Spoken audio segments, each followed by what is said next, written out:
I want to show you what happened behind me. Take a look. A very, very large crowd has gathered for what I hear will be a General Assembly starting soon. There's still a bunch of tents set up on this side of me and towards the south end of the park. You can hear it probably.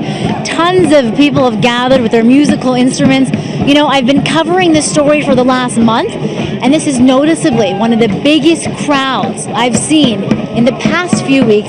Take a look again at everybody around me here. Now, protesters here tell me they have a color code system to deal with how they will act tonight when that looming deadline does come to be. There will be 3 colored teams, a red team, a green team, and an orange team. Those on the green team, they'll leave before that deadline approaches peacefully.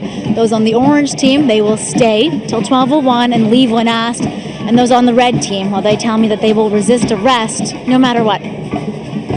Putting their bodies on the line to mark this moment in history with a big no. I'm going to sit there and just defend until they drag me away.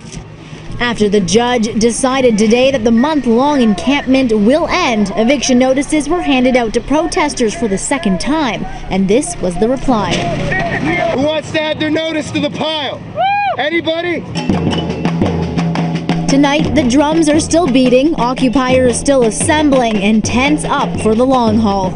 You're not going anywhere at midnight? No, we're planning on staying here. We're going to stay here until we're forced to leave. Check out this structure. It was built as a deterrent for authorities. There's actually 2 protesters inside that have literally chained themselves to the occupied library. And they say police are going to have to go through all of this if they want them to come out. I don't think any of us are going to leave. We're not going to be violent. We're only peaceful. We will not resist, but none of us want to leave. Protesters are doing everything they can to stay put, even announcing that their occupation is necessary to help the homeless.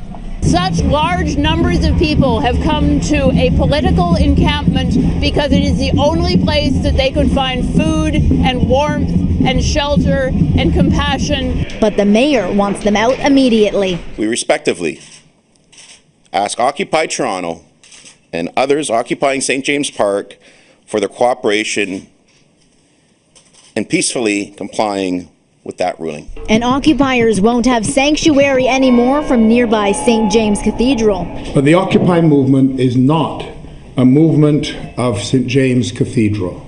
Area residents agree and say it's time for the protests to end. It's been a massive distraction. We'd like our park back. Are you worried about violence? I am very worried about violence because there's a few people in there that are looking for violence. But as far as those camped out are concerned, this may only be the start of the eviction and the legal process. We're considering the implications of his decision. I will be conferring with my clients. It's almost like a spiritual sacrifice, you know, to choose this path of social justice and to put yourself on the line. And it's only the beginning.